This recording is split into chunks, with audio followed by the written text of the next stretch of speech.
Okay, we'll go ahead and call the meeting to order today. This is April 10th, 2023, our regular monthly Commissioner Board meeting. And so we welcome everyone here tonight and looking forward to a quick meeting, hopefully. But we do welcome everyone. We've got some special people here tonight to recognize as well. But we'll go ahead and get started with our prayer and our pledge. And Vice Chair Walker will do our prayer, and Commissioner Green will do our pledge. Everyone stand, please. Let's pray. Dear Heavenly Father, we thank you this day for all your many blessings. Dear Lord, we just thank you for loving us like you do, and we just thank you for that. And dear Lord, there's a lot of people in our county and our community that's hurting today and this evening. Dear Lord, I just pray you bless those families, dear God, that are undergoing different things, dear Lord, in their lives now. And I just pray as we meet to take care of the business of the county, dear Lord, I just pray that you give us wisdom and discernment to do what's right in your sight and for the people we represent. Dear God, we're here to represent them and you, and I just pray we always do what's right in your eyes. And bless this county, bless our nation, and help us to always put you first in our lives. In your name we pray, amen. Amen. Attention, salute, pledge. I pledge allegiance to the flag of the United States of America and to the republic for which it stands, one nation, under God, indivisible, with liberty and justice for all. Here a motion, we approve the minutes. So moved. Second. Motion second. Any discussion? All in favor say aye. Aye. Aye. Here approval of the agenda. So moved. Second. Discussion? All in favor say aye. Aye. Agenda's approved. Okay, first on our appointments tonight, we've got the emergency services update with Mr. William Kehler, so we'll welcome Mr. William to the podium. And then I think we've got some people to recognize. Yeah, thanks, Mr. Chairman. Good evening. Thank you for allowing us to present.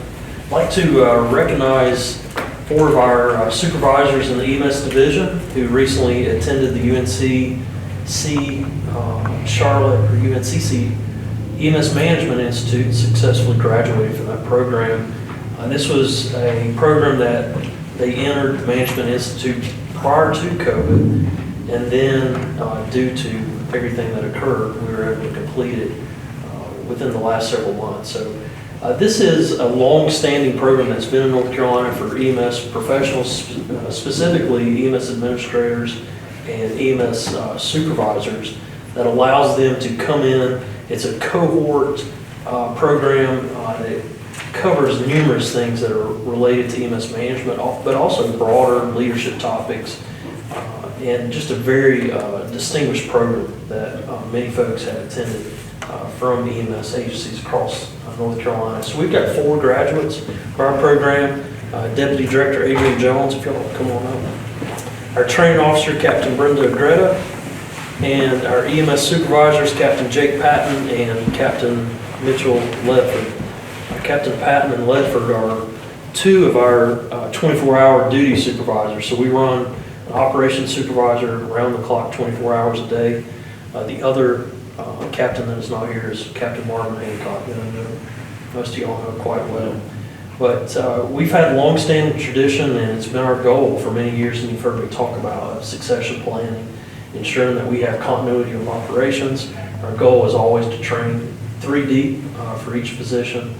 So no matter what occurs, the organization can carry on with qualified leaders, and this is an outstanding leadership group that you've got standing before you today, and the future of our agency is quite bright with these four and others that are waiting in the wings to continue moving forward.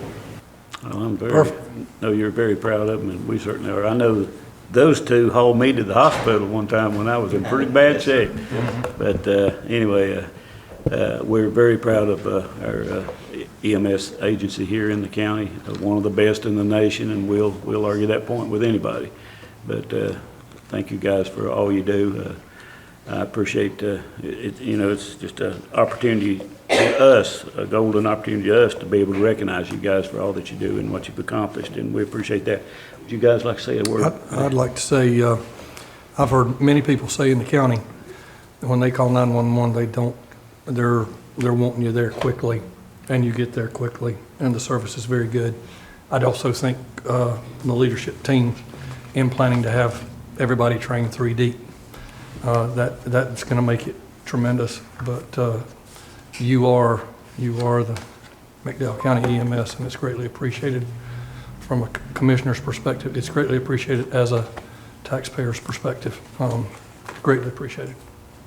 I would like to add too that I've known a lot of y'all for a good while now, and I want to say from a personal viewpoint that I appreciate the fact I hear all the time about patient outcomes, and your training and all your hard work are achieving patient outcomes. I mean, I just think of a friend of mine that basically heart attack.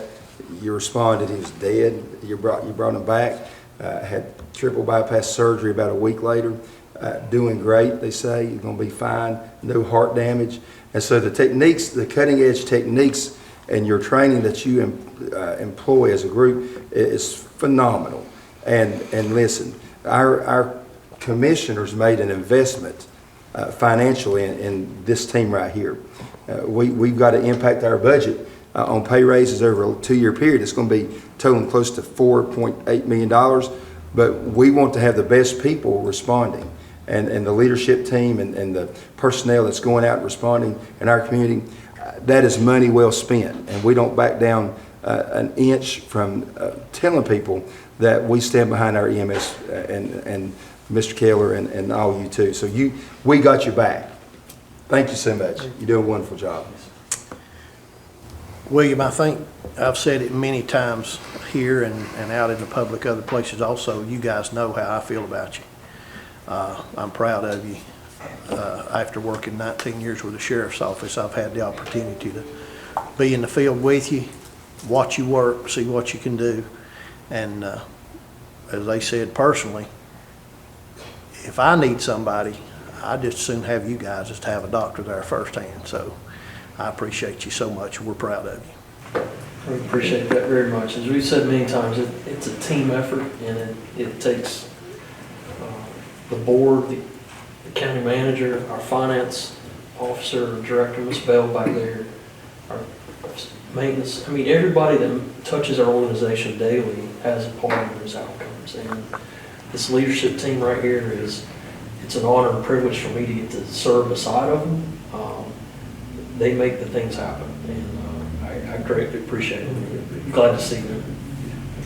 We've got a certificate. We'll come out and get a picture of you guys.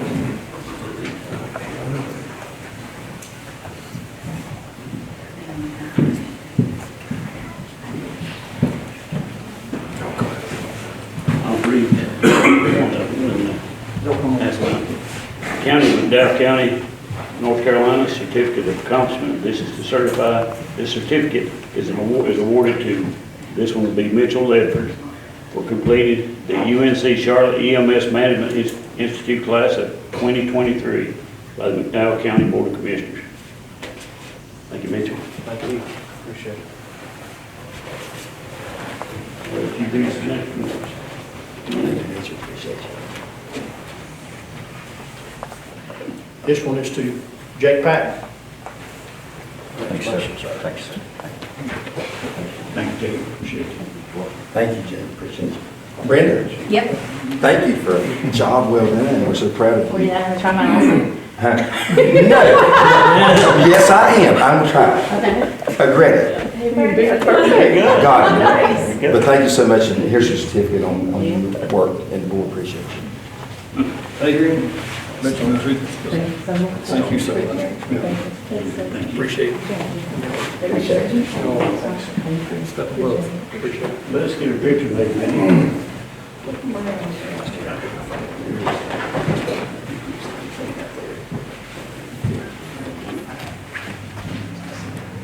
Center up here.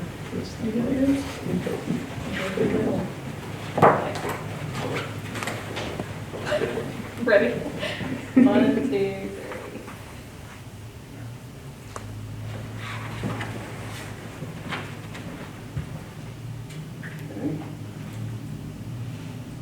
One, two, three. Let's try one more. All right. Thank you. Thank you. So, thank you.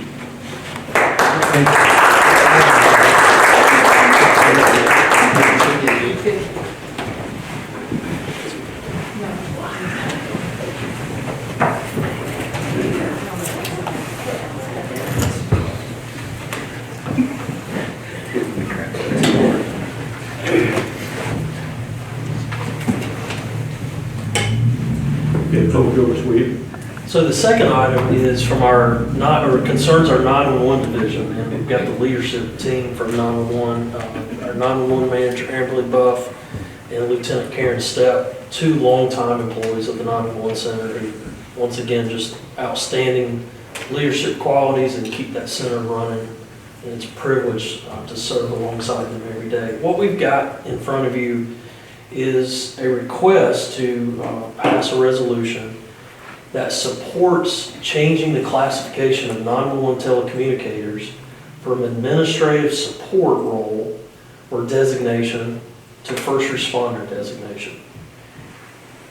It's really about the language at the federal level and even at the state level. Here locally, we've always viewed 911 telecommunicators as first responders because they're truly the first people that are reacting or engaging with the public during an emergency. They give emergency instructions on how to birth a baby, how to do CPR, what to do if someone is caught in an active shooter. There's just countless of examples. They are our first line of defense and absolutely should be classified at the federal level as first responders. So at the federal level, it deals with the SOC, or the Standard Occupational Classification. That is what 21 counties in North Carolina, as of today, have passed resolutions requesting this be changed.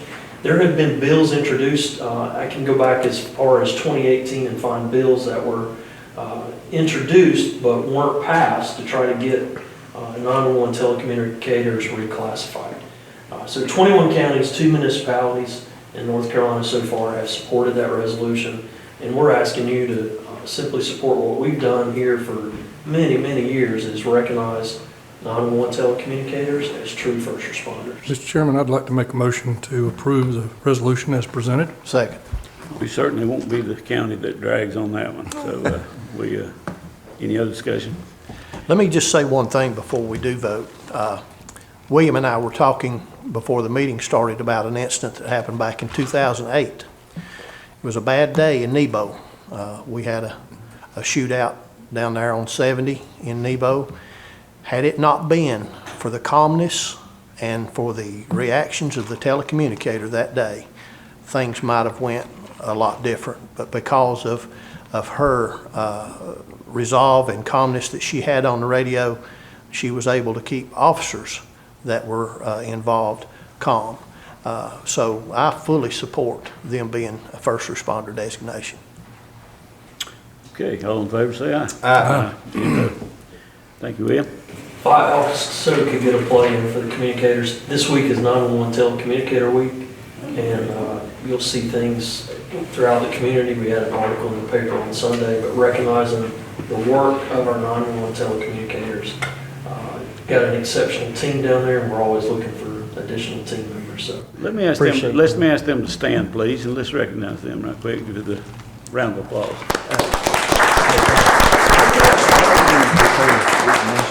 thank you. Mr. Chairman, I want to, and to tag in on what William just stated about this week being National Telecommunicators Week. That's right. Nationally, is that nationally? That is correct. I want to make a motion that in McDowell County, that this also be adopted as national, or as on a local level, so we can highlight these men and women down there. Call it McDowell County Telecommunicators Month. Let's do it just a week, at least a week. I mean, we ought to match what they do at least. I think we need to do it locally too. Okay, discussion. All in favor say aye. Aye. Thank you for the There you go. support. All right, next on the agenda, item B, is the 2023 reevaluation update, and we have Miss Tammy Wylie here for that. So, Tammy, the podium is yours.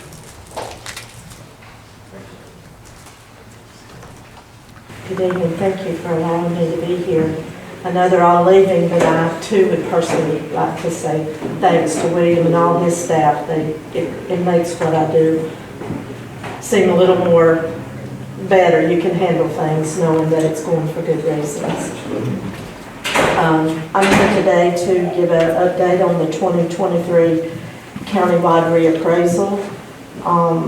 We mailed out 32,011 revaluation notices on February the 28th. we received 1,387 informal appeals, and the decision notices in regards to those appeals were mailed out on April the 3rd. Also, April the 3rd was the convene date for the Board of Equalization and Review, and the board will remain open to accept formal appeals until April the 24th. Any taxpayer that wishes to appeal for the 2023 tax year should do so by April the 24th. And as of today, we had received 256 formal appeals so far.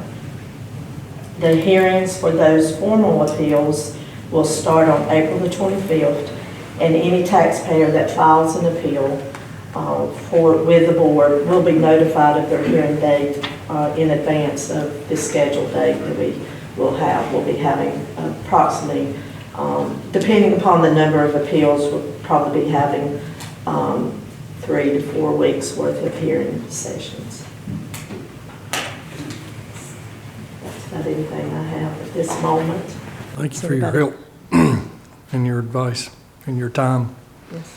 and being patient with the community. Yes. Well, we understand that this is a difficult process sometimes, but if anybody knows of anyone that has any questions, just tell them to come see us. Okay, any other questions, comments? Good. If not, Tammy, thank you very much for the update. Thank you. Y'all have a good evening. You too. Next on the agenda is item C, the Foothills Regional Commission update. We have Mr. Toney here with us tonight. Where'd he go? Oh, there he is. Right here. I beat you to it, sorry. Gosh, he's not only a fast talker, he's a fast He mover. moves quick. Hey, I took your comments to heart. No, thank you, Mr. Chairman, for allowing me to speak tonight. Thank you, Mr. Woot and Ms. Craig, for getting me on the agenda and getting my stuff on here. I have a couple presentations. One, I'm sure you guys remember from where we discussed the electric vehicle charging plan last time, where we were still kind of compiling some costs, getting some of that together. The good news is we now have some of those costs, and I wanted to make sure to show you. I'm not going to go through the whole presentation and plan with you. I know y'all remember it from last time. Oh, I got you. I would have moved it for you, Victoria. So we found some costs for level 2 stations as well as level 3. And we used an example from one of the communities in our region, which is the city of Shelby. They have 2 level 2 chargers for the public to use. Now they do charge for that. You have to come in and swipe your card and pay for it. It's either the parking or the electricity. That's still really gray in the state, what we can charge for, what we can't charge for. I'm not a lawyer, even though sometimes I feel like I should have went to law school. So you can see here, if you look at the number of charging events, they had roughly 1,400 folks use these charging stations to charge their vehicles. So that's a good number. We would expect that to grow with kind of the popularity of electric vehicles. I know when I watched the Super Bowl, all the ads were electric vehicles. So if we look at the cost for that, it's about $500 a year for the cost to run those stations based upon the charging events, their kilowatt hours, and the usage rate and the cost of that. Yes, sir. Is that total, so like Stuckey's exit down here, Mary, you've got charging stations, right? Yeah. Would that be for per station or? For both of them.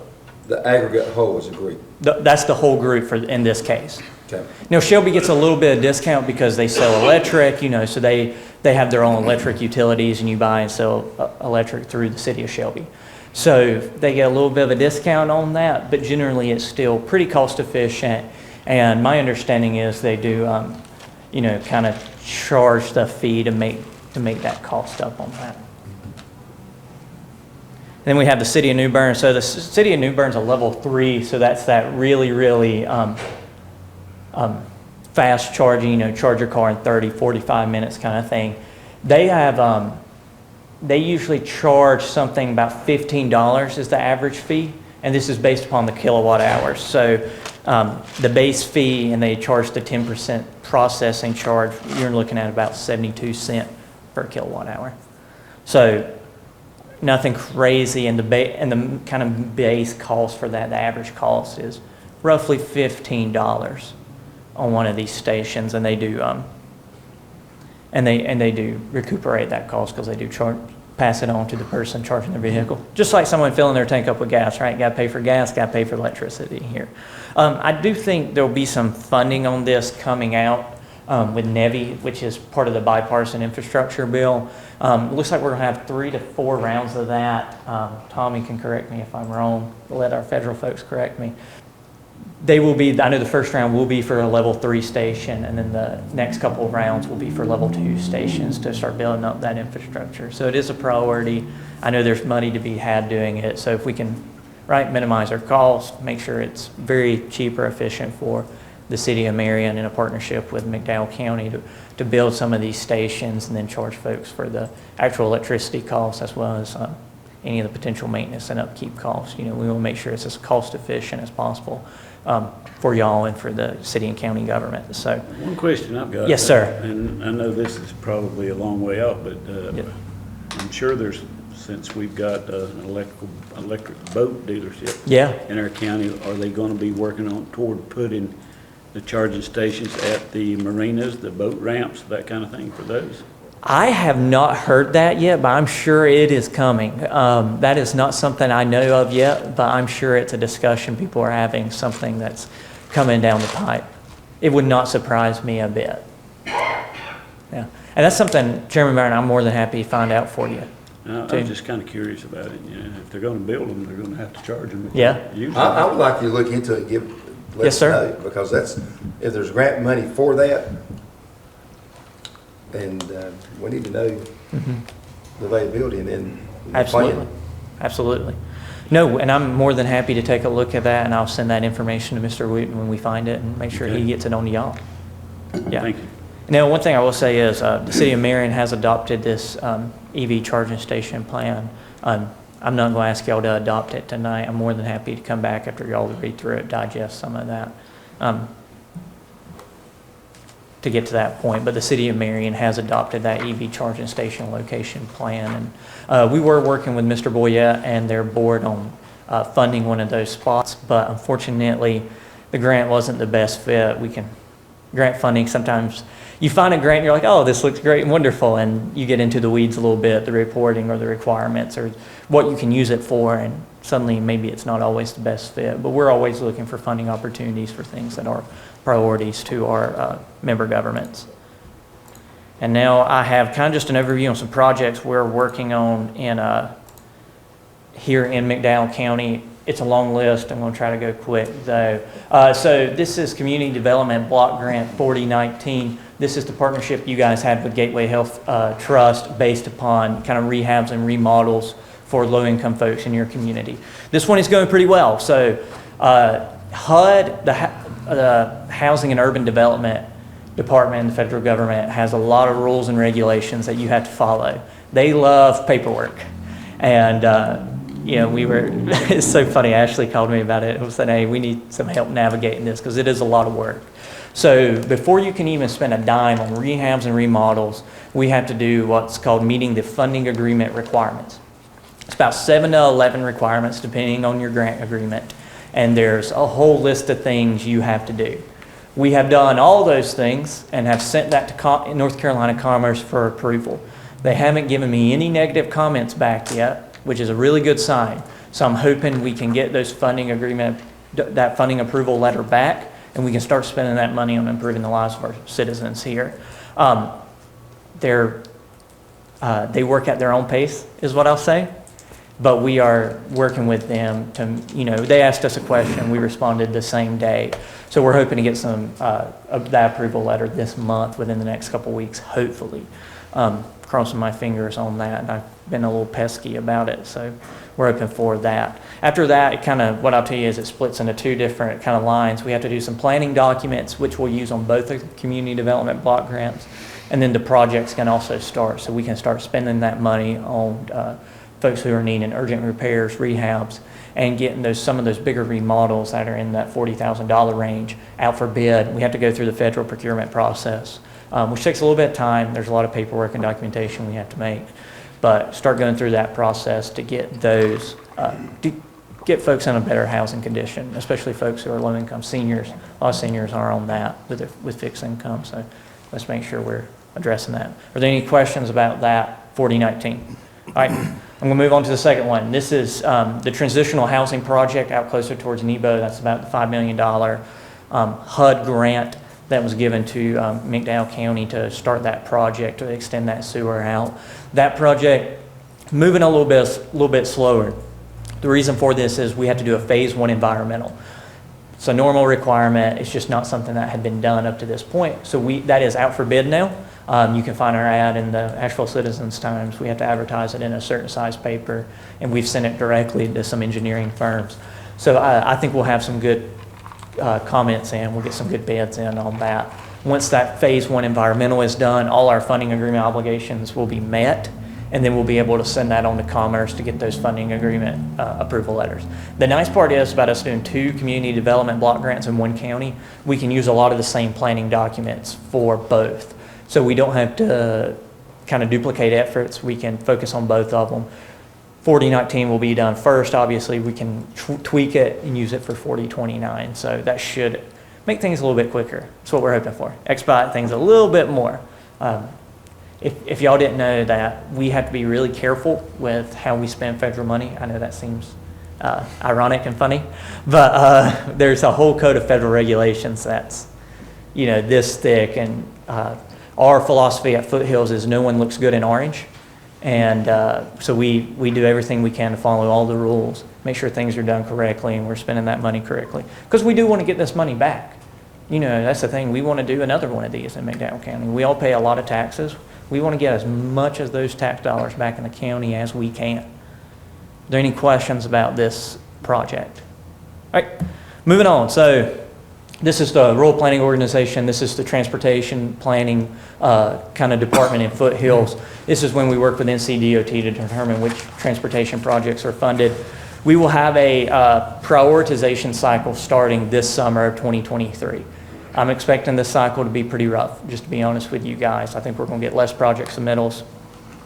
We're going to have limited state funding this cycle, and project costs are just astronomical. I mean, it's absolutely crazy, some of the bids we're coming in and seeing in. So we're really, we're hoping to get some good projects. We're going to be competitive. We're going to put our best foot forward, and we'll be working closely with your TCC members as well as your TAC members at the county level and your city level. We're also discussing adding the town of Old Fort as a voting member to the TAC. Currently, McDowell County is the least represented member on the RPO, despite being the second largest county. Polk County actually has twice the number of representatives as McDowell. Staff between my staff, as well as your staff member representatives on that board didn't really think that was fair. So we have working to add Old Fort in to the RPO. We're hoping to add them in our next meeting next month in May. So we're really excited about that, excited to bring them on as a voting member. Miss Adams, who's one of their new aldermen, she attended our previous meeting just to kind of get a feel for what goes on. But we're really excited about that, to have another representative from McDowell County. Are there any questions about the rural planning organization, the prioritization process? All right, so there's a couple studies we're doing with DOT as well as some consultants to kind of, focus on a couple key areas.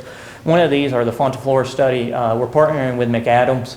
So we have that Fontaflora Trail. That was a state project that they partially funded at an 80% rate. And you have the Joseph McDowell Greenway.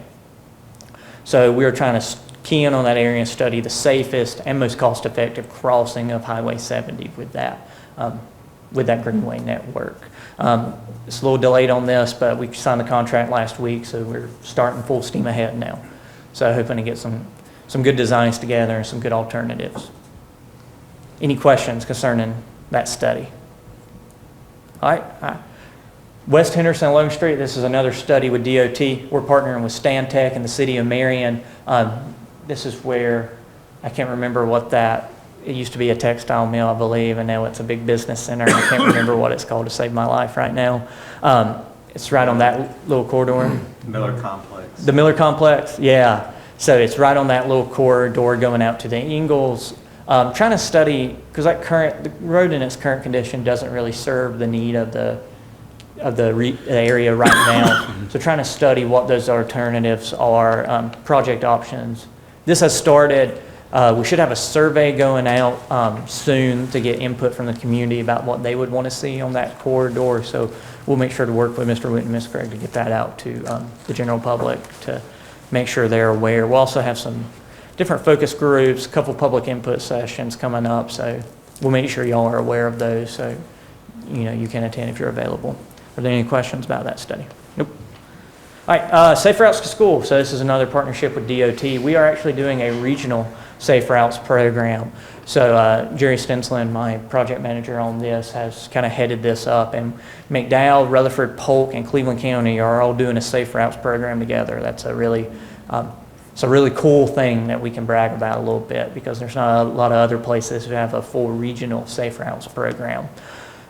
It's really focused on children's bicycle and pedestrian safety. So we get bicycles for kids, teach them how to ride a bicycle, teach them how to put on a helmet. We do, it's called like they do have a little training course for riding a bicycle, knowing to use the hand signals, look both ways before they cross the street, teaching them all the basics of how to be a safe bicyclist and pedestrian. So really excited about that, really excited about that potential here. Any questions about the Safe Routes program? All right. HUD Home. This is the HUD Home program that McDowell is the lead agency for. Finally getting that off the ground. I know we've been talking about that for several years now. We recently hired Penny Martinez from the Rutherford and McDowell Health Department to run that program. We currently have about $1.6 million from HUD in federal funding that we can use for a couple different things.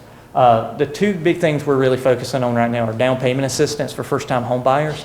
So kind of your working class folks, your plumbers, your electricians, your machinists, your school teachers, your EMS, your fire, police, helping those folks get into a home for the first time. And there's a little bit of education they have to do as well, but that's really what our focus is on currently. And then new construction with groups like Habitat for Humanity and other housing groups. So working with them to start filling that, because we do have that housing shortage and we have to start addressing it. So we plan to use this funding. I know it's really funny. I was telling someone, $1.6 million sounds like a lot of money until it isn't. When you're building houses, when you're doing rehabs and remodels, it doesn't get you too far, but we're going to stretch those dollars as far as we can to do the most good we can with that. Any questions about the HUD Home program? All right. So we met with, I thought it would be prudent to give an update on the town of Old Fort and kind of what we've been working on them. I know we're working with Camp Greer on some sewer extension needs. They have some economic development projects in terms of trails and kind of a recreation hub up there. So we're working closely with them as well as the town on those potential sewer extensions, trying to find the best funding option for that. There's, kind of what I was getting on before. There's so many different options out there, and we want to make sure we find the best one for the town that covers the cost and doesn't leave the town holding a bag or anything, holding a bag and holding a potentially having to be liable for any cost overrun. So we're really trying to find the best fit, trying to key in on that. We've also met with the town on sewer plant needs. There's some needs there, and we've been trying to work through those with them to make sure we're finding the funding for those needs, and also anything else we can do for them on that. We've also talked to them about a community development block grant infrastructure project. So for water and sewers, again, I like water and sewer projects. Water and sewer, good things. I like them. Let's keep building it out. Any questions about what we're doing in the town of Old Fort? All right, I'm going to keep running. ARC, that's the Appalachian Regional Commission. So we have 2 water line projects with you guys currently running through the funding process. There's a lot of, ARC has a lot more money than they've ever had, is what I'll say. But a lot of it is in programs like POWER and ARISE. POWER is the coal impacted communities. ARISE is like over state projects. So if you guys were doing a project with the state of Tennessee or the state of South Carolina, there's a lot of money in that. So the local development projects, they're kind of last on the going through the process list is what I'll say. But I know Ms. Collier reached out to Mr. Wooten last week to get some comments back, and I know he sent those in, so I would expect that the most recent application to keep moving forward. So it's a good thing. 2 more projects, more investment in the county. We're also working with McDowell Tech on the Old Fort campus. So they have an EDA grant for that. We do the administration of that. The project's under design. We're hoping to go to bid early summer. We were a little behind on design than we anticipated. Just engineers are covered up. They got more projects than they can handle right now. So we're hoping to go to bid early summer and construction begin late summer. That's kind of what we're hoping for. We're crossing our fingers on that. But it's a good project. It's going to be awesome for McDowell Tech to expand up to Old Fort and have their own community college up there. It's going to be a really cool thing. Broadband. So working with Connect McDowell on broadband, trying to figure out what some of the needs are in the community from not only a broadband at the home perspective, but from a digital literacy, digital skills perspective. Last mile grants are coming up soon, so we're hoping to be able to get in some of those to extend it down some of these side roads, some of these curvy roads. I mean, we all know some folks like that. My parents are in that category where they live on a side road, but the main roads that's connected to it have broadband. They don't because they won't run it down the road. There's not enough people on it. So hoping to meet some of that need. And also we'll have that funding from Dogwood starting hopefully next month to be using towards some of this broadband infrastructure matches or other digital inclusion efforts. We got about $225,000 for the 3-county region, Rutherford, Polk, and McDowell. We're hoping to use it towards, I'll be honest, I'm hoping to use it towards last mile matches to minimize that cost on the local governments and get broadband at people's homes. So it's what we're looking at. It's not it's not guaranteed what we're going to use it for, but that's what we're hoping for. Finally, I thought it was good and prudent to talk about some other regional projects. Projects that also is relevant to McDowell County, but also things we're doing in other places that we can most certainly do for you guys. So one of the things we're working towards is a housing asset inventory. So we're working at in McDowell, Rutherford, and Polk counties with all the other COGs in the western part of the state. So High Country, Land of Sky, and Southwestern COGs. So we're trying to find the best spots for workforce housing. So we're using a lot of GIS data, a lot of data analysis, a lot of mapping analysis to determine what are the best spots for workforce housing to make it as affordable as possible. If you saw the list of factors we had, y'all would probably say, that's enough math for me. But we have about 60 factors that we're calculating to try to determine what spots are the most affordable. And that's looking at sewer, water, topography, lot size, a lot of different factors there. Clearing, grading, the whole 9 yards. We're doing a couple farmland preservation plans, one for Rutherford and one for Macon County. Macon County's all the way in the western part of the state, but we're going out there. Your COG is the only COG in the state that does farmland preservation planning. What's wrong with McDowell County? What? I said, what's wrong with McDowell County? That is a goal of ours, to get McDowell County on that list as well, and make sure we have a farmland preservation plan for McDowell. That's a priority to us. We take ag very seriously. We have, rural communities, ags a lot of times, I know you know this, Chairman Brown, but, we want to take ag seriously. It's one of the key drivers in rural communities. We want to preserve our farmland. And that's one thing we're consistently hearing from farmers is, hey, I don't want my farmland built up. I don't want to sell it to a developer. I want to keep it farming. It's been in my family for 200, 300 years. We had a guy in Rutherford County show us his deed from King George, from where his family came over. And he was deeded that land by the King of England. It's pretty cool. And it's been a farm ever since. Still a farm to this day. So we want to make sure we're preserving our farmland and that we can continue having working farms in our region. Part F, parks funding, so that's through the state, focused on funding parks and recreation opportunities. We're doing that in a couple of different communities. Always an option to do it here. One thing we're working towards hosting is a regional agriculture meeting, so somewhat similar to our legislative breakfast we put on every year, but this would be something more focused on just agriculture in the region. So we're still early on getting the guest list together, getting our speaker list together, but that is a priority for us. And if it works with your schedule, we would also love to have y'all attend that meeting. Finally, we're doing some housing studies with Dogwood Health Trust and Rutherford and Polk, kind of trying to figure out what the needs are in those counties in terms of housing, really dive in on it and a strategy to meet those needs, meet those housing needs, both from a supply but from an affordability perspective. And there's my email if y'all have any questions for me. Question. Chairman, you had a comment or question about the farmland preservation plan. I gotta ask Mr. Toney, you said it's on a list. Is it a literal list, or is it just something? So the state does have the goal of having every county to have a farmland preservation plan. And right now, I think those are mainly funded through the North Carolina Department of Agriculture Trust Fund. And that's just something we would need to apply for through Kind of McDowell. surprises me that Macon would come ahead of McDowell. Probably somebody pushed to get them in front of us. Yeah, and I think that's what it was, just from they have a conservancy out there, I think pushed really hard for it, and I think that's what happened.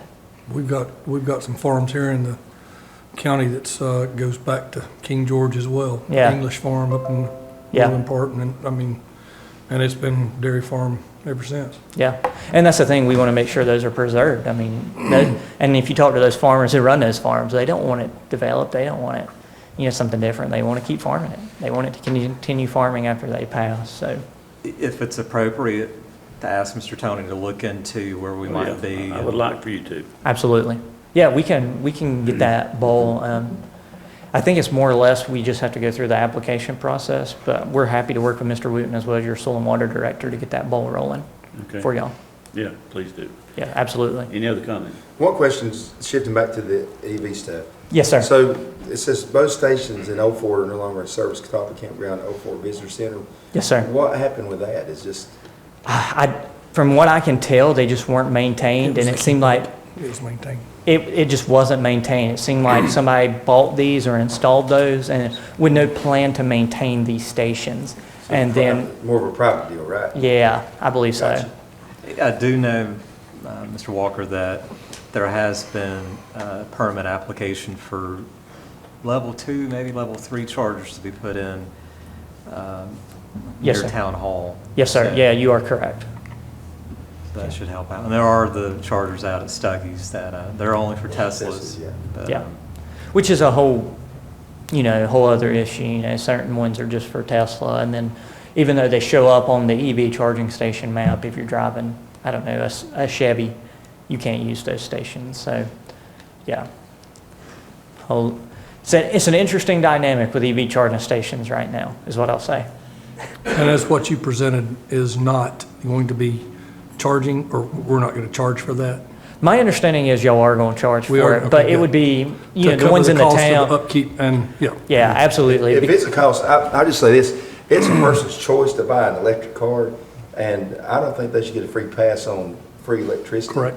I think they need to be charged, just like people To who keep have up. gas cars. If it couldn't be I think probably self-sustaining, if it we need couldn't to be really- self-sustaining, I wouldn't. Right. Yeah, and that's the key component with that, and that's why we did some research on the data on the cost, because you guys don't want to necessarily be subsidizing a cost when we know folks who are buying. We don't want to electric- subsidize zero cost in my vehicle. Yeah, that's exactly right. Yeah, we don't, you want them paying for their electricity. If they're going to use that Yes, charging sir. stations, they need to pay for some of the upkeep. Yeah, I'm with y'all on that.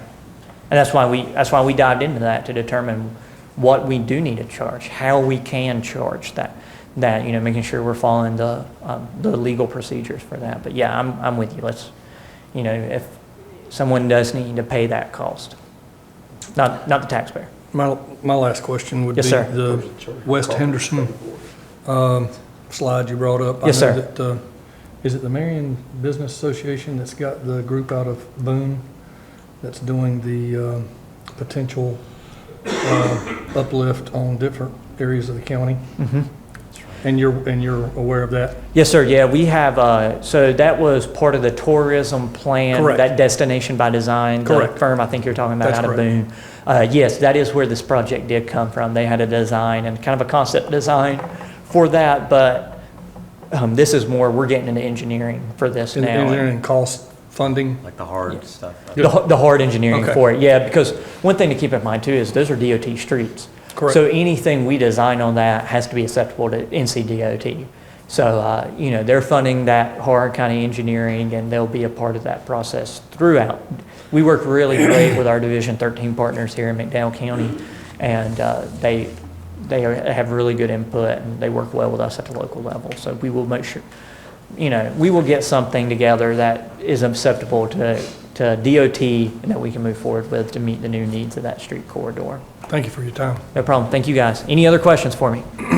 Nope. All right. Thank you, Mr. Chairman. Yes, sir.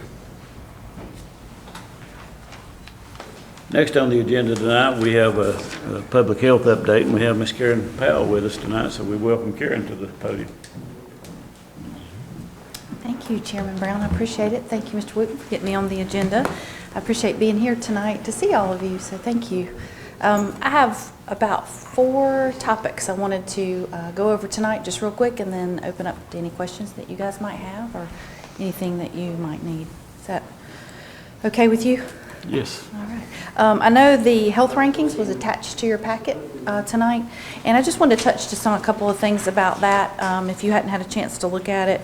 I did send an email out. I know Mr. Wooten got that email when we always wait anxiously for those rankings because they drive our goals and how we prepare our strategic plan for public health. We look at those rankings to see how we're doing, where we fall in the state and the nation, and then plan what we're going to do, what our priorities and goals are for our next strategic plan, which we're getting ready to start, which will be 2023 to 2026. So this year, McDowell County ranked 48th, dropping from 46th last year. So if you have that in front of you, if you don't, it's okay. I just wanted to hit a couple of highlights on that stood out to me, the things that we wanted to look at. Some of the things are pretty on target with North Carolina and the United States. But some things that I saw that brought some attention to me. The first one is their health behaviors with adult smoking. I think that percentage is pretty high for McDowell County, 21%, with an average of 17% North Carolina. That's a big fight that public health always has. We've had that forever. We always have plans in our strategic plan to address smoking. And we'll continue to do that. It's a hard one to fight. It's a tough battle, but we always keep it there. But those numbers continue to climb there, and we just can't seem to get those to go down for some reason. But we do have that in our plan, and we'll continue to. Did you want to say something? Well, that's okay. I shouldn't interrupt, but That's that okay. made me think of something that really just absolutely throws me a loop when I go to the doctor and they pull your chart out and they're looking at your chart and they say, "Oh, so you're a smoker." No, I'm not a smoker. Where did that come from? Well, it's on here that you're a smoker. And I said, well, how do you get the fact that I'm a smoker? Maybe sometime you told someone that you smoked a cigarette 50 years ago. Right. And they do. If you say that you have ever smoked a cigarette, every go down kid there. smoked a cigarette when I was growing up, somebody smoked. But that didn't make me a smoker, Right. and so now they've got it on my record that I'm a smoker. You're exactly right. There's also that question that says, do you drink alcoholic beverages 1 to 3 or no, whatever. If you even put 1 to 3 on there, they'll flag that on that too. So you're right, it's designated you as that. And so even when we look at these percentages, sometimes, they're always skewed, no matter whether Yeah. it's a survey or whatever. But yeah, your point is well taken. Yeah, that's crazy. Yeah. The next one I wanted to look at is just a little bit further down under health factors there. The teen births in McDowell County is a little high compared to 21. In North Carolina, 29 for McDowell County. Another focus for us always is obviously we do a lot of education on reproductive health. Teen pregnancy is certainly one of those. So always in our strategic plan, always something that we're always talking about in public health. The next one is over on the last page, and this is social and economic factors. And in public health, we always look at the whole person. We're not just looking at those chronic factors or what you go to the doctor for, or the smoking and those types of, but we look at the whole person and what may affect their health. In that category under social and economic factors, one of the things that concerns me a little bit is the low percent of some college. We look at that. And I'm not even looking at 4-year degrees and those types of things, but one of the things we've talked about in the community for some time is pushing any type of college that will get you, whether it's a 2-year degree to do electricians or plumbing or any type things like that, all the way up through a 4-year degree, to make sure that people have that type of training when they go out into the workforce. So just a little bit low on that one. One thing that we might want to look at, children in poverty was a little bit high with 22% for 18% in North Carolina. I did flag that as well. So we're faring pretty good in income inequality, right? I think it's pretty, I didn't mark that one, so I felt pretty good about that. I think, you know, when you're looking at income across the state or income across the nation comparatively, I think 3.7 to 4.7 is not that far off. I would be interested to see how that was broken down and which categories were picked for that. I would too. Social associations, I think that really means about how people feel about how they have social interaction with others. So that one I flagged because I think that's high, and so I think that's good. That's something that we're clearly doing well. So looking at that one, and then injury deaths is a little bit high, 92 McDowell County compared to 82 across North Carolina, and that can be anything. That can be overdose, drowning, vehicle accident, that's a big gamut of things there, but a little bit high for that. So, and I'm not really sure how this falls, but I did think it was a pretty big percentage at the very bottom, driving alone to work. I'm not really sure how that fits in, but that's a high percentage compared to North Carolina. What is that? What is that? I was looking at that, and I'm not really my question sure. would be, what is that? Are they trying to say that we need to carpool? Are we they carpooling saying or that, not? Where are they going with that? What is it there for? I mean, are they saying that's socially detrimental if you drive to work by yourself in a car? We're using more cars. You know, more cars are out there. You know, Sounds woke to me. Right. Anyway. That's a bigger city problem to It's a me. bigger city problem. Yeah. That's right. So those are the ones that I flagged. If you get a chance and you look at this in more depth and you want to ask me about any of those, I'd be glad to talk to you about it. But what we'll do coming forward is we'll start our strategic plan in public health, and we don't do that just internally. We'll start to pull in community leaders, partners, that Health Coalition, those type, everybody that does the same kind of work that we do or has a vested interest in the community. We'll invite those people to that planning process that can help us really dig down and say, what are we going to focus on and what are we going to look at? A lot of times it doesn't change, but the last time we did it, we really changed our focus to say, what can we make a difference in right here, right now? Opioids was in that last plan. We knocked smoking down just a little bit to put some things higher in that we can say, yes, check box, we made this happen in our strategic planning time. So we'll be, look for that. We'll be sending that out to you if you would like to attend and help us, or even just send us some ideas if you can't attend. So we'll be working on that soon.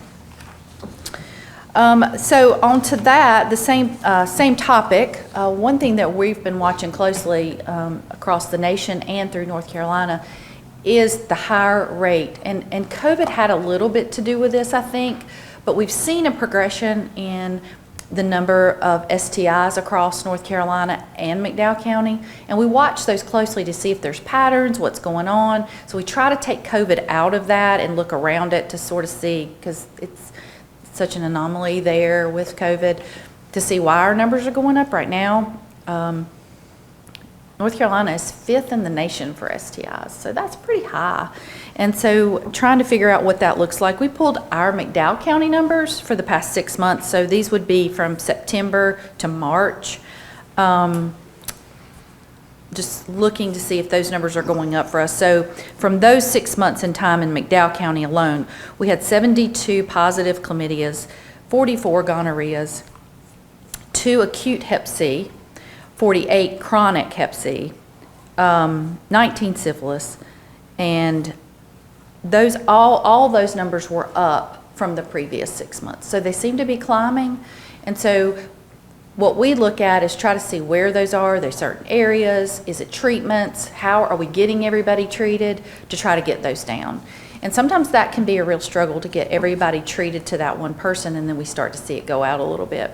So not something that everybody wants to talk about, but something that we talk about every day because it's critical to the health of our community and watching those numbers.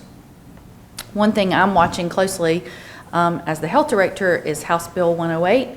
If you have time to go and read all that, that is a recurring fund for communicable disease which is, we love that word, recurring. Not just a one-time, for $6,750,000 across all health departments in North Carolina designated for communicable disease.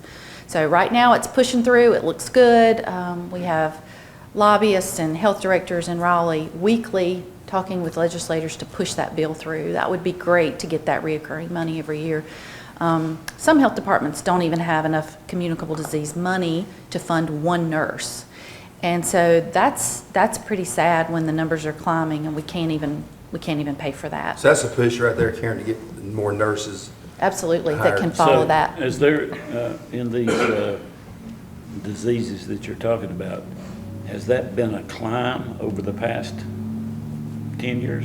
Absolutely, Big climb. absolutely. Okay, can you give us a direction on what you think may be causing it, where you think it may be coming from?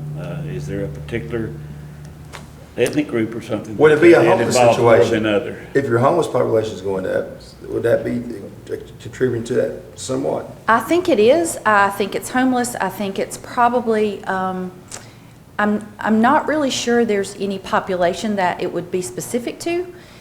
And it tends to be in the younger population right now. Now, we do have, it does grow a little bit as the older, ages go up, but it tends to be in our younger population right now.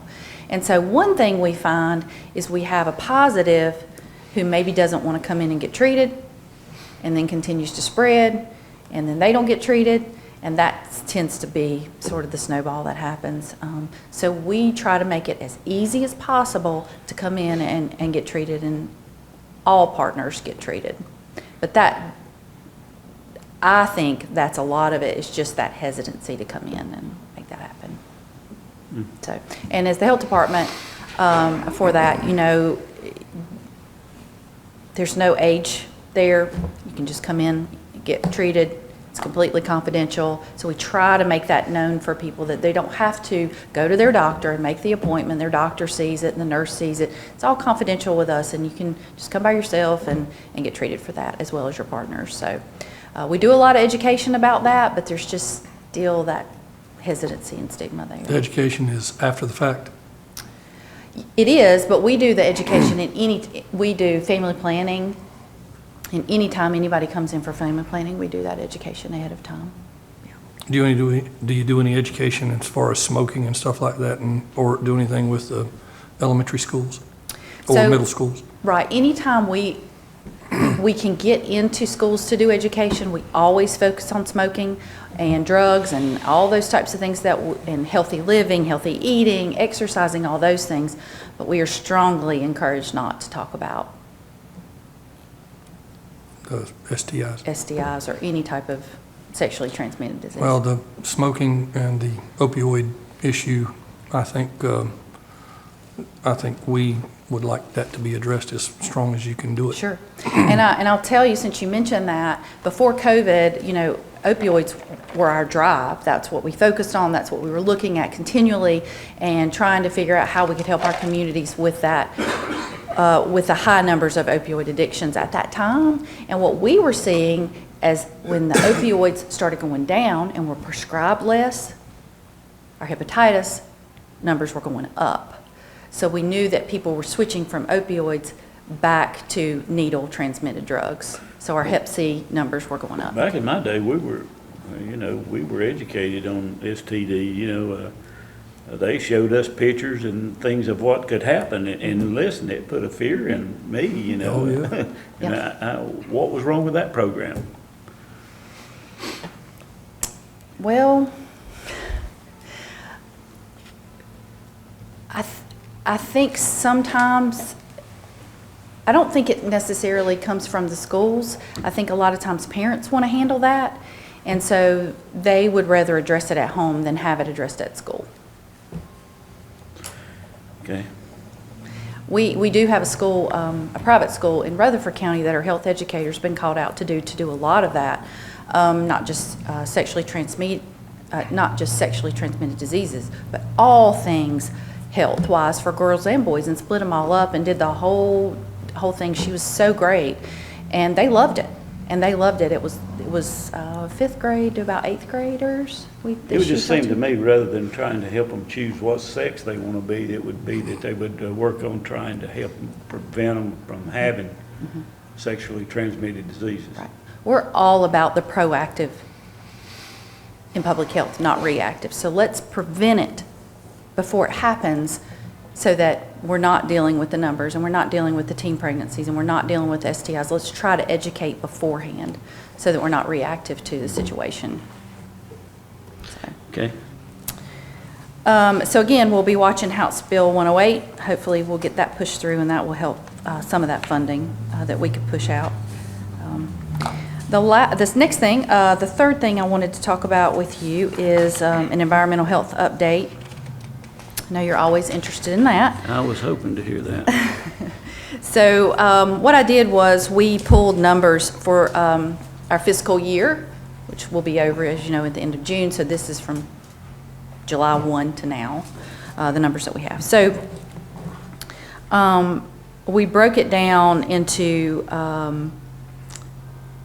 we've had 452 applications this year in on-site alone. That's our record number from any year previous. We've had 36 applications for private water samples, 9 applications for new pools, 31 applications for engineered option permits, which means a person's going out just to get an engineer to do theirs instead of us. So that's 31 there. Temporary food establishments, 6 applications for that, which is just your food trucks. Restaurant plan reviews, we've had 19 applications, which is great. That tells me food service is coming and restaurants are booming, so that's great to see. Tattoos, 7 applications, so that's a big one. And then some other miscellaneous things. But on-site was 452 applications this year. And so that's a big number, and it grows every month. It seems we had a little bit of lull in November, went down just a little bit, but every month is increasing in the applications that we get at the health department. How many weeks are you out right now currently on About that? 3. 3. And when Jason briefed me this morning on those, most of those we're typically waiting on backhoe pits to be dug, and then once they call us and those are ready, we're out. And that, I think that just gets logged down because they're trying to get to everybody to get those dug. We have 37 applications in the queue in McDowell right now. In other words, there's 37 waiting on various things. So that's great. That's great. Just in comparison, for on-site, 452 this year. Rutherford had 411. So that's quite a few more. So let's see. March this year was the most lucrative month for environmental health, with $64,000 coming in for McDowell County alone in the month of March for environmental health fees. So that's big for us. And he wanted me, Jason, as you know, wanted me to make sure that, he said March has been the lucrative month and we still have 64 working days in the fiscal year. So he suspects that will go up. And then one last thing about that is that 2 things. Jason is the only person that handles complaints. So if complaints come in, they go straight to him. They don't get filtered out through anyone else. So he handles those personally. He and Billy Banks, which is the assistant director right under Jason, they'll go out and handle all those specifically. So those are not handled by anybody else but them, and usually are handled within a day or 2 when they get called in. And then another thing that we've had some issue with is when realtors call in to get permits from us, whether they're going to sell a house or all of the things that go into selling or buying a house. The realtor will call in to want the permit for that house, for the septic system. And so we do have protocol that will get turned around within 5 days once they call, because clearly Deanna, who works up front in McDowell, answers the phone and has customers all day long. So once she can stop, go pull those, make a copy and get that to the realtor, she does that. So we do have a protocol 5-day turnaround for that. It's usually quicker, but we do like to give ourselves a little bit of time there. What I will tell you about our goal for the permits, which I think would be great, not just for realtors, for everybody that needs that permit, is what we'd like to do is have all those permits scanned in. If you've ever been in the health department, it's just row after row after row of filing cabinets with all those permits back to wherever, even little pieces of paper that are falling apart. We'd like to scan all those in, get them all electronic, so that if you or a realtor or whoever needed it, you go in there, you find it, you put the address. We do multiple ways of searching. You pull it up, there it is, you print it, and you don't even have to ask us for it. The problem with that, it's very pricey. So what we've been doing is getting grants. We use that grant money and scan as many as we can, and then we have to stop. Then we'll get some more grant money and scan some more in, and then we have to stop. And so once we can get all those scanned in, I think that will be so great for the community to be able to just look it up. And How many health departments right now have the ability to scan the documents in? I don't know that answer. I How don't know. many, Local surrounding that touch us? You know about just your neighbors around us? at what point do they go into archives? As far as being put aside somewhere, Nowhere. they're never, No, because somebody, last week in Rutherford, somebody called us for a house that was built, now, previous to where we didn't do permits, that could be a case. But if there's a permit, she's Okay. got it. okay, good. Yeah, yeah. Yeah, that does need to be, Yeah, it would be a great service. And I don't know that answer, but I'd be glad to ask. I would say probably bigger counties have that, but smaller counties around us, probably not, unless they just don't have that many and could, but got a lot. But that's our goal, to get that. And we did a presentation to the Realtors Association about that, and they were asking a lot of questions about it. And what we can see right now is that's at least a 3-year goal right now, to be able to afford to pay all that. So, What's the cost for that program?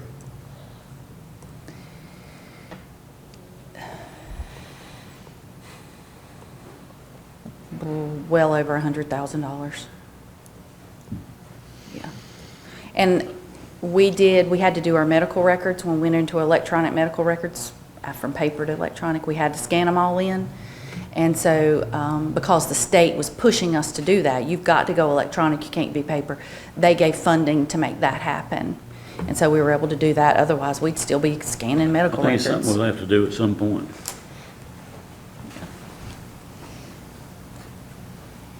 Could it be a possibility of getting McDowell Tech in the business program, doing some kind of help or summer work for some type of credit? Yeah, that'd be good. Maybe you could work with somebody down, maybe Brian down Yeah. at McDowell Tech, and see if they can work that in their curriculum to where they can be more clerical minded in that.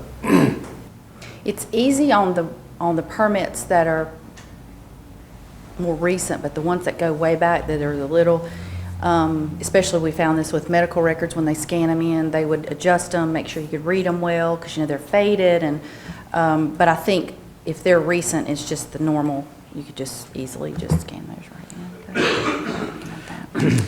Another thing that I'll bring to your attention is, we know we are probably getting ready to lose one of our best on-site environmental health specialists, which we're just holding our breath that doesn't happen, but pretty sure he's going to leave. And we've been advertising just like everybody else across the state. I don't know if you see that, but probably almost every county in North Carolina has an opening for that, for environmental health. And one great thing is there's some legislation in right now, some bills that are changing how, I've talked to you many times about how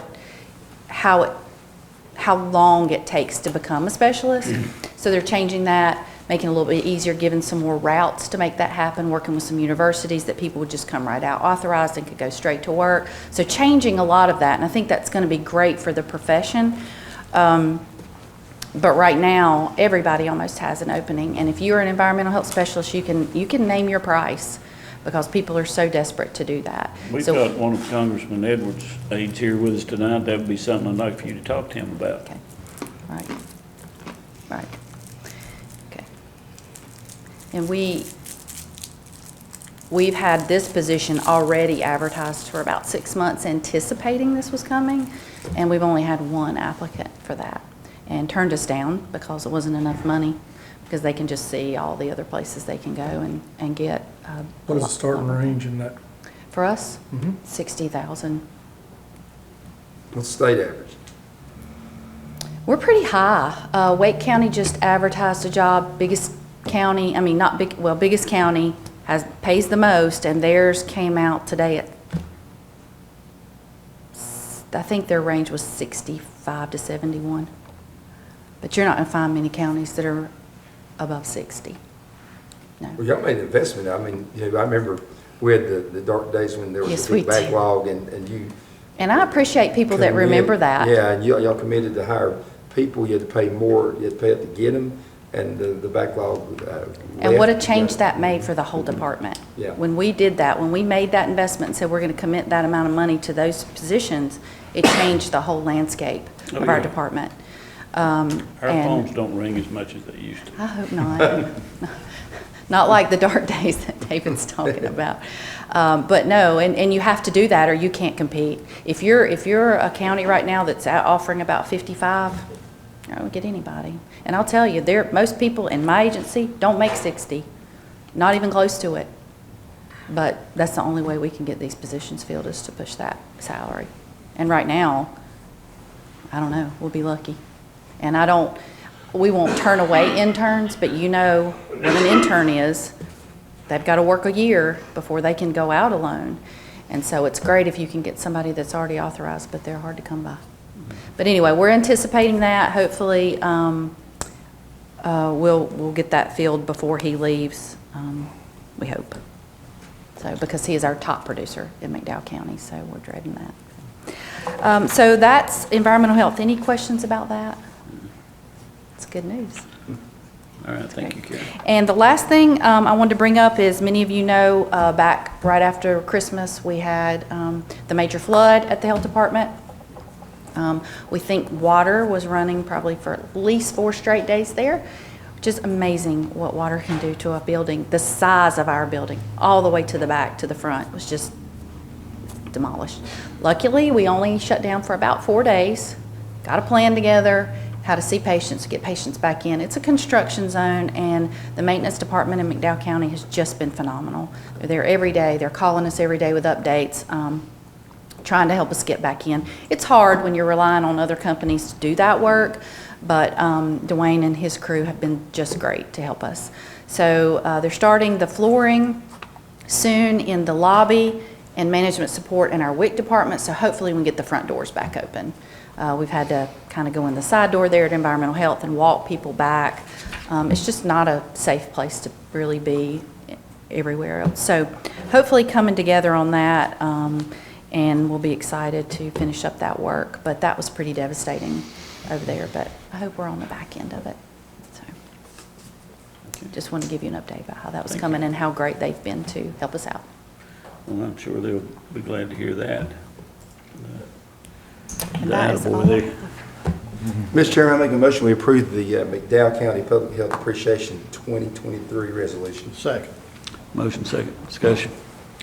All in favor of that, say aye. Aye. Any opposed? Okay. Thank you. Thank I you. appreciate you Good being here evening. tonight. You have a good day. Okay, next on the agenda, under old business, item A, the water system project update. Mr. Wooten. Thank you. I know it's felt like on some of these updates that I've provided to you that I just keep reusing the same memo. We're still waiting. We're finally making movement on some of our projects. So as you can see here on the first item, which is the NACo Phase 1 project, it's actually split into Phase 1A and 1B. That was done to try to have more contractor interest. We have a bid opening on that in 17 days in this room. So hopefully it's at a level that we feel comfortable recommending an award. Regardless, it'll be on your 5-8 agenda for hopefully approval and not rejection. Universal water and sewer extension, I've not talked about that a whole lot in this room. It's not something that we're going to end up owning, but it is something that we're doing for county property and property that we're looking to sell there at the technology park, which is for the aforementioned Forza. So that is out to bid as well. And we'll have an opening that is coming up at 5/2. So the advertisement is actually 4/4. That's what that means there. Mr. Toney mentioned Appalachian Regional Commission grant. So he mentioned 2. We'll have a resolution here in a second for the project around exit 90. That is ready to go to get trucking there. I've mentioned also you've asked to prioritize extension towards West Marion Elementary. I did receive, as he noted, an inquiry from Ms. Olivia Collier at the ARC office in Raleigh. Did really good on the application. Mr. Silver wrote, like I've given him credit for, about 98% of it. There were a few things I had questions about, which is typical. They wanted to tweak some things to better fit ARC's national objectives. And so that was done last Thursday and resubmitted well ahead of the deadline. So hopefully we'll receive notification on that. I think I mentioned last month that that was originally, we asked for $500,000. They bumped it down to $250,000. We have heard that they may increase that back up to the original $500,000 award. So fingers crossed that it stays at that level and not what was the reduction. The last item there, I mentioned, I think it was breaking news last month, that we did receive the East End project award letter since the last meeting. We've since advertised the RFQ for engineers, and so we'll have to go through that process to select an engineer and have that hopefully before you next month, so that engineer can get going, because a lot of these projects are ARPA funded, and we have to be under contract for construction, not just engineering, but construction by December of 2024. So that's a federal deadline based on the original bill.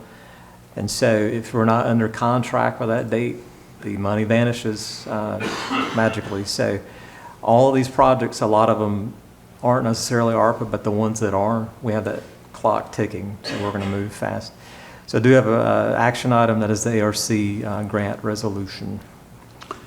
Mr. Chairman, make a motion to approve the grant resolution as presented. Second. Got a motion second on that. Any other comments, questions? All in favor, say aye. Aye. Any opposed? Okay. Thank you, Mr. Wooten.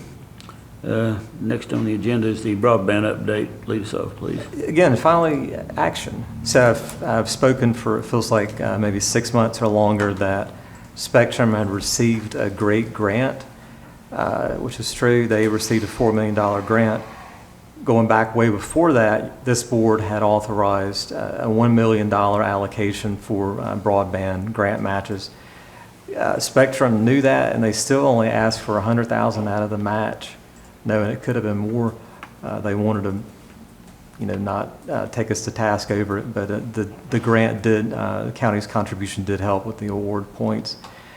And so we're at the stage of contracting, have that more or less ready to sign. I should be getting it later in the week. So I'm asking there for authority to sign the local. Mr. Chairman, I make a motion to give staff the authority to sign the great grant agreement. Second. Motion second, discussion. All in favor, say aye. Aye. Any opposed? Okay, thank you. Next, Mr. Wooten, the building update. There's some action at the end of this one. First is an update on, it's mostly rehash on our services building renovation. You have directed some time ago, it feels like several years now, that eventually probation parole staff, which is again a state function that you are required to provide space for, be relocated to the second floor of what's now the services building. In order to do that relocation, there has to be adjustments to the space that's there to make it ready.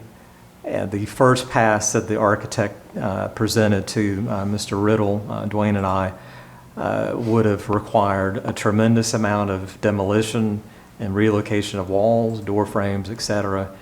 And so I asked him to present an option that was much more cost efficient, more or less using what's there now as far as walls and doors. Most of it has to do with the fact that when that building was built as the county administration building for DSS in the mid-70s, office space requirements were much smaller. They're a lot bigger now, so it's a code issue. So he is meeting with us on Wednesday with some other drawings, hopefully that are acceptable and a lot more cost efficient.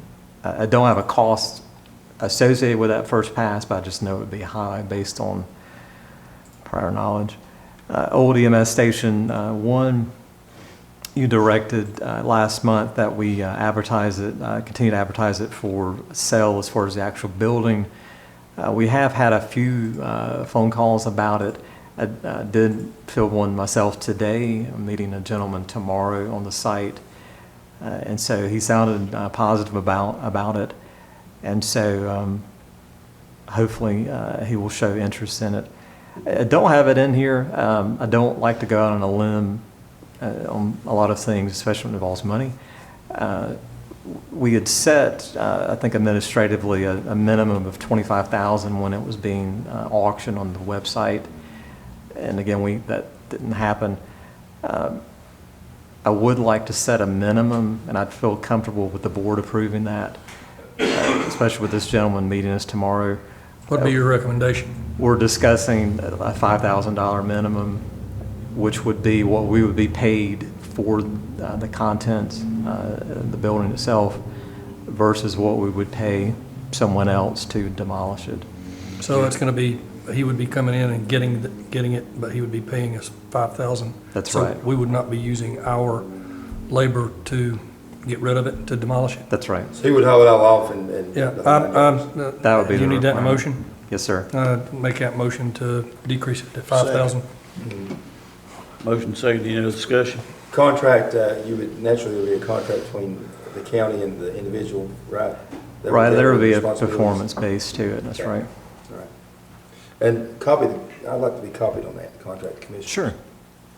All in favor, say aye. Aye. Any opposed? Okay.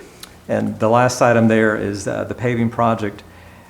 We did solicit quotes from area paving companies, and I always like it when the lowest, most responsive bidder is a local company. We can't give preference typically, but it is nice when they are lowest. So A1 Asphalt Paving and Sealing was the low bidder on the three projects you had previously authorized, which is the mental health building, the Sugar Hill Convenience Center, and the driveway at the gas pump. One of the other sites is the EMS station eventually when we get to that. So we have these ready for approval. Mr. Chair, make a motion, we approve the paving with the funding coming from the local and tribal assistance consistency fund as presented. Second. Motion second. Any other discussion? All in favor, say aye. Aye. Any opposed? Thank you. Okay. Next, Mr. Wooten, Parks and Recreation update. Thank you. And Mr. Marsh is here. If you have questions for him directly, I'll try to handle as much as I can. Last month, you approved the Black Bear Park lease with Duke Energy. You had the operations plan that was presented as a first reading. This is Mr. Marsh's preparation here. And again, if we get into the operation of the park and the facility and say, yeah, we should have done this a little bit different, we can always bring it back and have you change anything that needs to happen there. So that's one action item. The other action item related to the Black Bear, as has been discussed even last month and prior years, the park, the camping side of it has been designed to house 5 cabins. And so we would ask that we be allowed to purchase those 5 cabins and try to get them as ready as close to opening day as soon as possible, which is hopefully maybe July 1 or so. Where's the funding coming from for that? We would recommend using ARPA interest since it is a non-recurring. Be a total, what, $20,000? It's about Roughly. 25,000. Make a motion for that is presented for the cabins. Second. You got a motion second. Was there anything you'd like to add to it, Chad? No, sir, other than the fact that we are going to use a local, try to use a local vendor for that. We've done quite a bit of research on that. Commissioner Green's been involved in some of that as well. We feel like we've got the right fit for that. We've done our due diligence on it. They're standing by once we get the pleasure of the board to move forward on this as quickly as possible so we can get it in place. As County Manager stated, pretty much right we'll get ready to open. So we're pretty much on track, Mr. Chairman. Okay. All in favor, say aye. Aye. Any I'd opposed? also like to make a motion to accept the Black Bear operations plan as presented. Okay. Second. Motion second on that. Any other discussion? All in favor, say aye. Aye. Any opposed? Okay. Quick Did we one. get a vote, just clarification, did we get a vote on that first motion? We did. Yes, sir. Okay, just make sure. All right. Quickland Recreation Center did speak with the architect today. We had asked him if he could come tonight and give an in-person update. I believe it's spring break in Cleveland County where he lives this week. And so that is going out to bid any day now, as you see there. And it's a 4-week turnaround. And so we hope to have, hopefully, the May 8th meeting and opening. The timing might not quite work out, but and so if it does, we could, doesn't, we could have it at the May 15th meeting as far as a bid approval, to not hold it any longer than necessary. Okay. The other update there, as you see, is the Maple Leaf Playground Grant. We did receive the notifications that are in your packet. I have reached out to the grant agency to let them know that we'll be working with them, and they should send us the contract soon. I don't have that, but he said they try to get us to us as soon as possible. Get moving on that one. Okay, thank you. Next, the pilot plant sale. Mr. Chairman, real quick, I want to, staff has gotten at the Maple Leaf ball fields nice netting, well, sunshade. Is that what it is, Chad? Yes, sir. It looks great. They've installed them right, Chad, up there now. Yeah, that's correct. Mr. Vice Chairman, we installed 8 of those today, sir, got them up. It's a ballpark. You want some sun, but we understand there are some patrons who, whether they be wheelchair bound or not able to move around quite as much, maybe they have a small child, an infant with them, trying to be sensitive to some of that. So we're able to install some of that today. Very happy with the way that that's come out. Again, we'll continue to tweak that as we move on, but that ballpark's been there for, 35 years and hasn't had any of this, so we're pretty happy to have that. Also, I would like to mention while I got the floor, I just found this out, I haven't told the county manager yet. We just got approved for second year in a row, our NCDOT helmet grant was approved. So we'll again have 100 bicycle helmets. We'll work with the McDowell County School System to make sure those get out to our folks that are out there using bicycles, and primarily those children at the lowest incomes will be seeking those. So we're really happy about that as well. That's great. And opening day of Little League.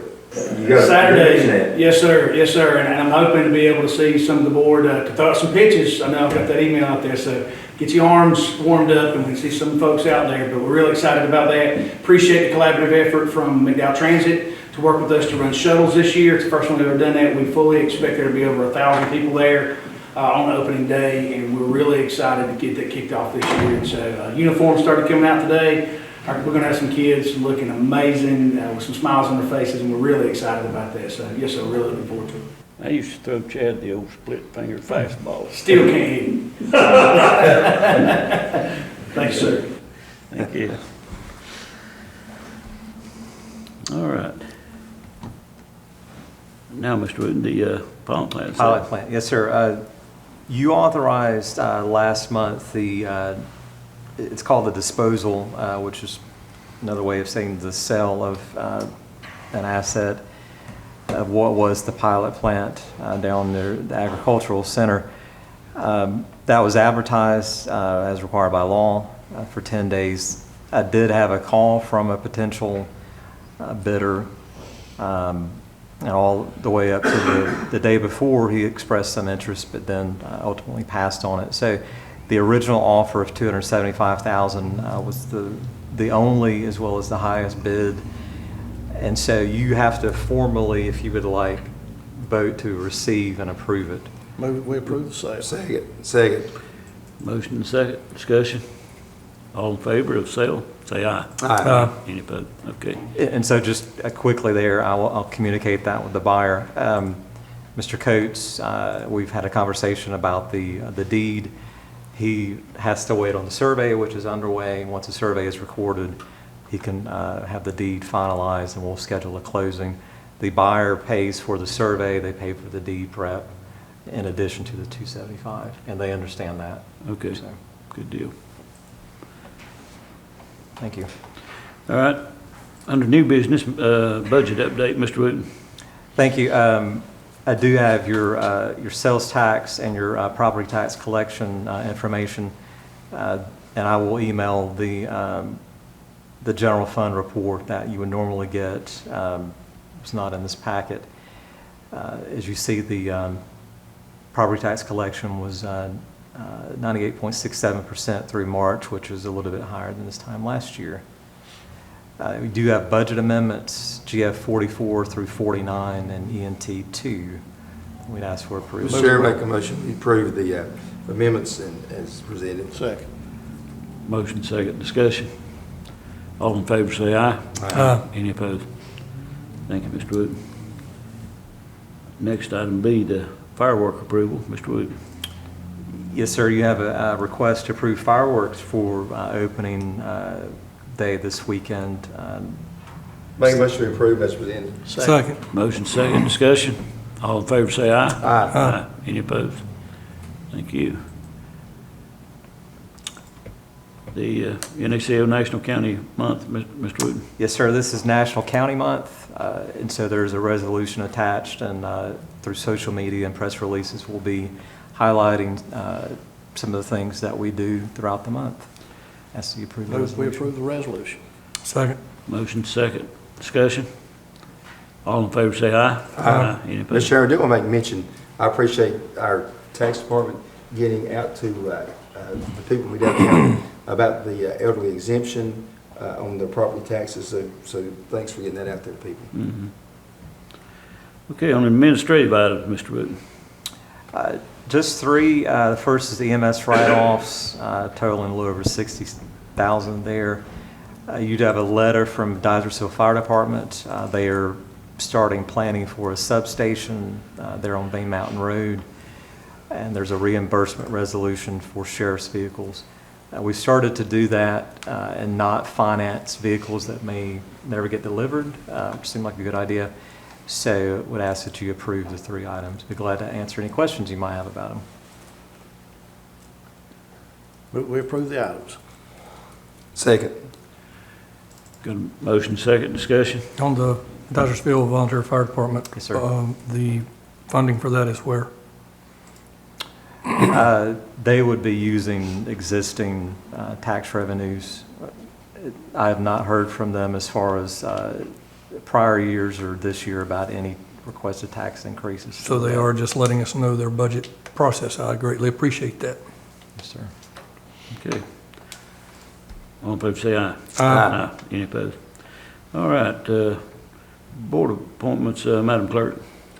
Yes, so we are still taking applications for the Juvenile Crime Prevention Council. There is still one seat, and it is a faith-based seat. So if anybody in the community wants to apply, just you can email it to me, or you can come by my office.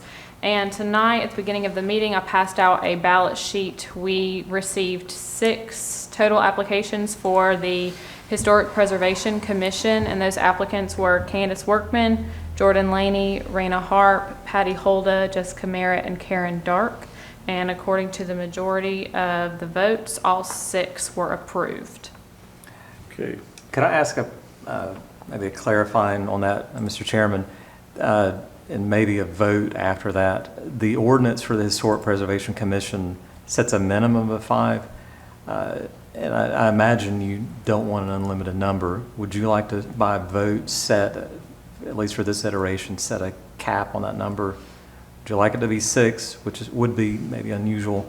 Would you like us to keep accepting applications maybe at 7? I think we need to keep an odd number, whatever we do on it, whether it be 5 or 7, you know.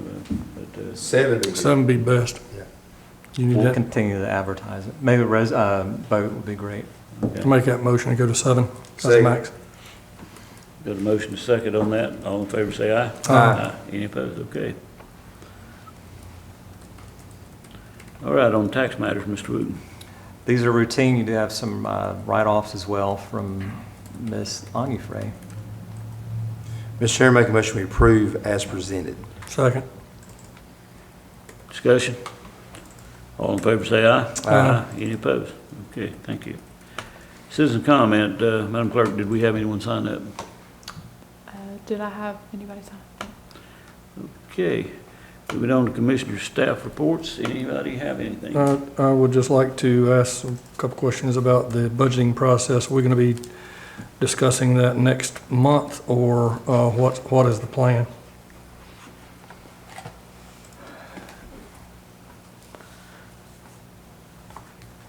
I think you're looking at me.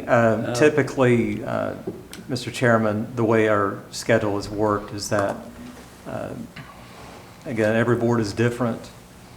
Prior boards have, under certain topics, wanted to do workshops. We've done even that this year for insurance. Sometimes we've done them for whether it's a pay issue or whatever. And so those have been pulled out separately. We have had budget presentations from every department before. This has been a very long time ago, where every department head came in and presented essentially a summary of the request. And as you can imagine, that would be lengthy when you have about 25 departments. And so we have, it's been about 10 years since we did that. Since that time, I've been directed to present a recommendation on or by June 1st, which is the statute. And then the board is able to, of course, make adjustments after that. But Okay. I would like to ask for each commissioner to get all the nonprofits that the county is funding, the amount and what the money's going for, as one request. As another request, I would like to ask each department to have up to 5 years as a budget, so that we can get an idea. Not trying to change anything as far as you making recommendations and you covering that, but if they don't have a 3-year budget, I would not accept it in your shoes. So that's what we have now. Voted on last year as a 3-year budget, and I would like to recommend trying to get a 5-year budget so that we can get things on the planning board a little bit better. Up for us, for the commissioners. That good enough? Yeah. Thanks. We need to, yeah, I can email out, which I haven't right now, but I could send you the nonprofit funding. okay, by consensus of the commissioners, then Yes. take care of that, please. Anything else? And just one other thing, as far as the funding, as far as the all of the avenues other than the general fund, the ARP and different things, different grants. If you could get that documented down for us too, just so that we can have a little bit better, have a sheet for us to try to help assist when we are looking at things, because with the property taxes taking place and some of the things that have taken place, the things are kind of tight, and I think, in just verbalizing, I think we're a little concerned about the expenditures for the upcoming year. And Ms. I Wood, am. oh, wait, Tom. Yes, I am, and I think the entire board is. So if you could just kind of get this is where all the monies are, what it's allocated to, where the nonprofits are, and then hopefully encourage all to have a 5-year recommended budget, a 3-year required budget. I think that would be very beneficial. Thank you. Ms. Wood, so remind me, because I know as a board member, we voted to reduce the property tax rate, was it by a penny, was it 2 years ago now? 2 years ago. 2 years ago, It's right? 2021. 2021. It was a So we 4-year. reduced it then, and then what is the cost now with where we're at? What does a penny generate? So if there's going to be, moving forward, any kind of reduction of rate, what would that mean in loss of revenue? $550,000. Right now, a penny generates a little over $400,000.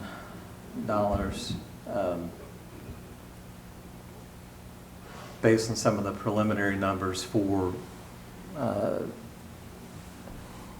it's all subject to appeal and so forth, but that penny would generate more money in the following year. So it would be at least $500,000 that would generate, if not a little bit more, after July. Okay, and my next question would be, would it be fair to assume with the pay scale study that was completed and voted on and enacted, and the need to increase funding to salaries to retain and recruit qualified people to provide services? As you start through the budget process, how do you see it coming up with the reval over here and revenues expected, and then expenses that you know are reoccurring now based on just salaries? How do you see the year shaping up as you're working through the budget process? As a county manager to your board, is it a lot of revenue to use? Is it tight as can be? What is it? What are you thinking? What's your projection? I think if you asked, please don't do it right now, but if you hypothetically asked department heads, this would be including the last 2 or 3 years. Mr. Abernathy was manager. Like, I helped with those budgets. He and Ms. Bell definitely did the lion's share, but for any budget that I've had any sort of involvement with, so it's 8 or 9 or 10, this is one of the hardest ones, and it's tight because of the good decisions that the board, this board, and it's a little bit different board, Mr. Green, than the one a year ago that made decisions to first of all recognize that we were struggling at that time with recruitment. Again, Mr. Green wasn't here, but the other 4 that were here recognized from presentation and discussion that because we'll blame the pandemic for one more thing, because of the disruption caused by it and the competitive nature of employment, we were struggling to retain staff and attract them, which is, for any person, a lot of you have current obligations for hiring and have in the past, where you want to get good people to start off with, but you want to keep them if they're good people. And you don't want those good people to go to Buncombe County, which is hard to compete with, of course. You don't want to go to Rutherford or Burke or Catawba or wherever else. And we can't necessarily compete with some of those places, but that is our market. And so you recognized a year ago, and you've recognized even more recently, that you had to take action. And by doing that, you did make commitments financially that in order to do that, to keep, first of all, keep people and also recruit people when people do leave, that investments had to be made financially. So when that's done, that does take space financially that otherwise might be necessary for other things, could be made available, whether it's parks for Mr. Marsh or school allocations, water, sewer, whatever it might be. So it does make it harder. It makes it harder on me, it makes it harder for you, and as well as our department heads, where choices have been made because they had to be made to attract and keep the people that we have, to where some of the other things we might want to do might just have to wait. Whether it's something internally we want to do, or some of the nonprofits you fund, or the external agencies that you're required to fund, some of those things might have to wait. I think we've come to a place, and I hope you guys agree with me, that if it's a project that is not generating revenue back for the county, we probably need to take a good hard look at not doing it. I think we've come to a time we're going to have to really tighten our belt and to keep our commitments to our citizens and to our employees. We don't like to do those things, but we have to do them at home. If we can't do it this year, we just have to wait and do it next year. So you're saying it's probably one of the most challenging attempts at recommending a budget to the board that you've encountered in your, how long of a career?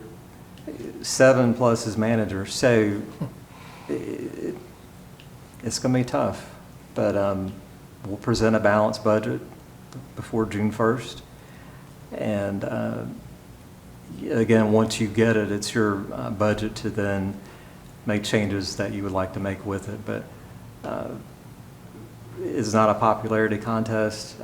We try to cover all the needs that we have, of course, and all the mandates that we have, sometimes you have no choice in, of course, but whether it's an internal department or an external agency. Well, there's certain things in reference to what Commissioner Green said. There are certain things that are a big cost to this county that we really, I don't know whether we can ever correct them, such as the landfill, that's a big expense to this county, but, we can't do away with it, and we can't afford it either one, but we've got it, and, we have to just do the best we can with it. There's could come a time when we'd have to say, listen, we're going to have to really watch spending, and maybe at some point in time even put a freeze on it, but we need to be very mindful of what we're doing right now. I like the idea because of the commitment that we made a couple of years ago about giving that tax money back that we took from the taxpayers here a few years ago whenever the situation come up with the courthouse and we were strapped and needed to have a tax increase in order to do what we had to do there. And we did make that a commitment that we would give that money back, and we started, and I still make the commitment that I'm still standing behind that commitment, and maybe it'll take us another year or two to do it, but I still want the public to know that we still stand behind that commitment, and whether we can do something this year or whether it be next, but I do stand behind that commitment. Other comment? Thank you. Okay. I hear a motion with adjourn. So move. Second. All in favor, say aye. Aye. We are adjourned.